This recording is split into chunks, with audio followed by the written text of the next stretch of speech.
Hello बच्चों, reflection of light chapter का ये लास्ट वीडियो है और जितना भी आपका थ्योरी पोर्शन है वो मैंने यहाँ तक कंप्लीट कर दिया है। अब जो टॉपिक्स आपके बच रहे हैं वो आपका न्यूमेरिकल्स और न्यूमेरिकल्स से रिलेटेड जो भी टॉपिक हैं जैसे लेंस फार्मूला वगैरह वो चीज़ें आपके बच रहे हैं। ठीक है, तो उस जब आप क्लासरूम में आएंगे तो मैं समझाऊंगा। न्यूमेरिकल वगैरह मैं यहाँ पे आपको नहीं बताऊंगा, उसके लिए आपको क्लास में आना पड़ेगा। ठीक है, तो अब मैं शुरू करते हैं। लास्ट वीडियो है तो लास्ट टॉपिक है आपका। टॉपिक है determination of the focal length of a convex lens by a plane mirror method. मतलब हमारे पास एक कॉन्वेक्स लेंस है और एक प्लेन मिरर है, हमें फोकल लेंथ इसका नहीं पता है, कैसे पता करेंगे? ठीक है, इसके बारे में बात हो रही है, तो चलिए देखते हैं। तो देखिए, हम ये जानते हैं, पहले जो उसको समझने से पहले ये समझिएगा। ठीक है, हम ये जानते हैं कि अगर किसी ऑब्जेक्ट से रे निकल रही है तो पहले तो वो फोकस से जाएगी ऐसे, और दूसरी यहाँ से जाएगी, ओ से होती हुई यहाँ पे कहीं मिलेगी। मतलब रे ऑब्जेक्ट से निकल रही है। ठीक है, ये मैंने आपको बताया नहीं कहाँ भी जाने वाली, एक एग्जांपल दे रहा हूँ सिंपली। हाँ, रे अगर निकलेगी तो आगे जाके मिलेगी, चाहे वो रियली में मीट करे या वर्चुअली मीट करे, मीट होगी तभी आपका इमेज फॉर्म होगा। समझ में आ गया? अगर रियल बनेगा तो वो इन्वर्टेड होगा, अगर वर्चुअल होगा तो वो सीधा बनेगा। समझ में आ रहा है ना? मतलब रे ऑब्जेक्ट से निकलेगी और फिर कहीं जाकर मिलेगी, जहां मिलेगी वहीं पर आपका इमेज बनेगा। आप ये जानते हैं। अच्छा, ऐसा हो कि रे जहां से निकले अगर वापस वहीं आके मिल जाए तो क्या होगा? जहां से निकल रही है वहीं आके मिल जा रही है वापस, इसका मतलब इमेज भी वहीं पर बनेगा।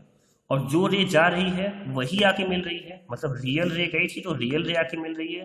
ठीक है, तो रेस रियली मीट कर रही हैं तो इमेज इन्वर्टेड उल्टा बनेगा। अगर ये ऑब्जेक्ट है तो ये इसका रिवर्स बनेगा ऐसे ऐसे। समझ में आ रहा है कि नहीं? इस तरह से। तो इसी लॉजिक का वहां पर यूज किया गया है। कैसे, देखिए। तो ये आपका एक्सपेरिमेंट है। ठीक है, जहाँ पे ये ऑब्जेक्ट है, ये कॉन्वेक्स लेंस है, ये प्लेन मिरर है। ठीक है, और यहाँ पर आपका एक स्केल है। ठीक है, तो यहाँ से हमको इस ऑब्जेक्ट को हमको आगे पीछे करना है। ठीक है, और फिर ये पता लगाना है कि फोकल लेंथ कितना होगा। तो इस डायग्राम को मैंने यहाँ पे बनाया, ध्यान से देखिए। ये है, तो इसमें हो क्या रहा है, देखिए। सपोज मेरे पास ये कोई ऑब्जेक्ट है। ठीक है, मैंने इसको यहाँ रखा हुआ है। ठीक है, अभी मुझे नहीं पता कि फोकस कहाँ पे है, तो मैंने इसको यहाँ पे रखा हुआ है। अब अगर ये फोकस नहीं है तो रे यहाँ से निकलेगी, यहाँ पे जाएगी। अगर फोकस से निकलती है तो प्रिंसिपल एक्सिस के पैरेलल होती है, तो ये पैरेलल नहीं होगी, ये पता नहीं कहाँ निकल जाएगी। यहाँ लेके आएंगे तब भी ऐसा नहीं होगा। जब हम इसको फोकस पे लाएंगे, सपोज ये फोकस है, जब भी हम फोकस पर लाएंगे, मेरी बात समझना। ठीक है, इसको यहाँ से खिसका के ऐसे फोकस पे लाएं।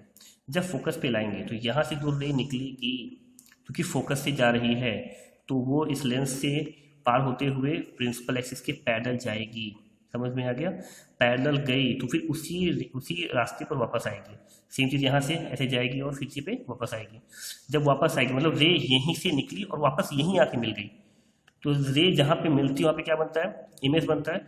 और इमेज कैसा बनता है? अगर रे रियली मीट करें तो इमेज इन्वर्टेड बनेगा और रियल बनेगा। तो जैसे ही हम ऑब्जेक्ट को ऐसे ऐसे लेकर के आते हैं और देखते हैं कि कोई इमेज बन रहा है और जस्ट इसके ऊपर बन रहा है, मतलब इमेज और ऑब्जेक्ट दोनों कॉन्साइड हो जा रहे हैं। समझ में आ रहा है ना? एक ही लाइन पे हो जा रहे हैं। समझ में आ रहा है? कॉन्साइड हो जा रहे हैं। जब इस तरह से कुछ ऐसा होता है तो जिस पॉइंट पर ये होता है उस डिस्टेंस को, यहाँ से यहाँ तक के डिस्टेंस को हम बोल देते हैं फोकल लेंथ।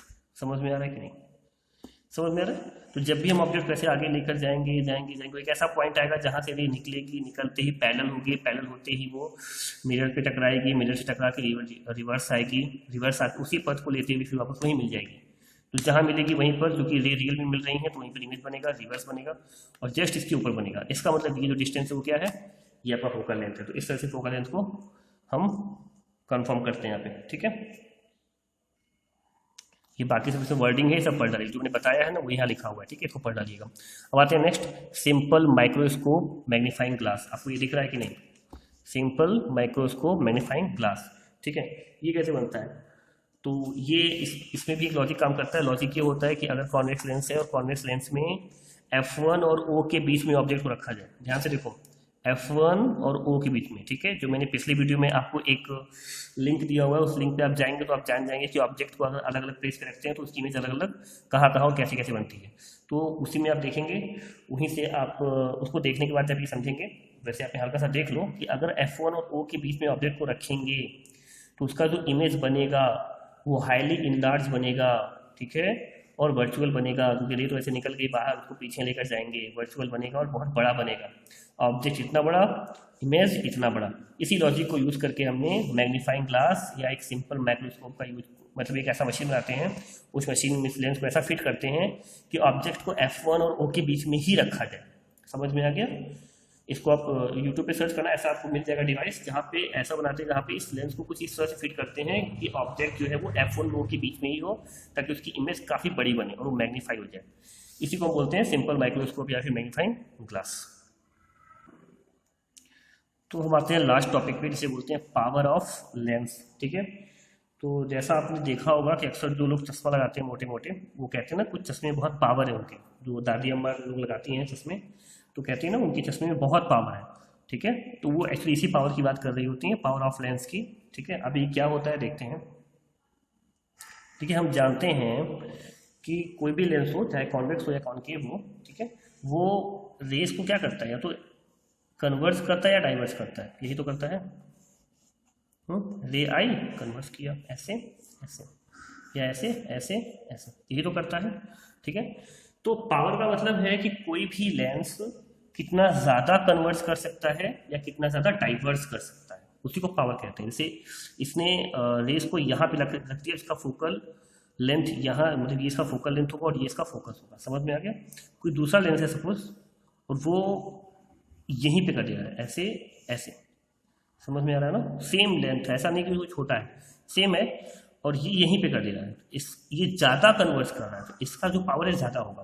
कोई दूसरा लेंस है वो बिल्कुल यहीं पे कर दे रहा है, देखो ऐसे करके एकदम ऐसे, समझ में आ रहा है ना? एकदम पास में लाके, एकदम बहुत पास में लाके, तो इसका फोकस और भी करीब आ गया है, ठीक है। जितना करीब फोकस आता जाएगा उतना ही जो है अच्छा उसका पावर है, ठीक है। जितना ज़्यादा पावर है उतना ज़्यादा वो कन्वर्ट कर पाएगा। ऐसे ही डाइवर्सिंग भी होता है, ठीक है। तो जब यहाँ पे करेगा तो इसका फोकल लेंथ यहाँ कहीं बनेगा, यहाँ पे इसका फोकस बनेगा, ये इसका फोकल लेंथ हो जाएगा।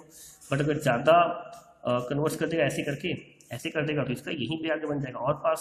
समझ में आ रहा है ना? जितना ज़्यादा ये मोड़ सकता है, कन्वर्ट या डाइवर्स कर सकता है, तो और एक और चीज़, जितना ज़्यादा डाइवर्स करेगा फोकस उतना पास आता जाएगा, या कह सकते हैं कि फोकल लेंथ उतना ही कम होता जाएगा।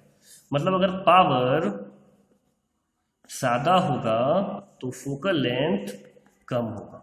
समझ में आ रहा है कि नहीं? अगर ये बढ़ेगा तो ये कम होगा, बिकॉज जितना बढ़ेगा उतना ये जल्दी उसको सिकोड़ेगा या फैलाएगा। समझ में आ रहा है ना? कन्वर्स या डाइवर्स करेगा, जिससे उसका फोकल लेंथ कम होता जाएगा, ठीक है ना?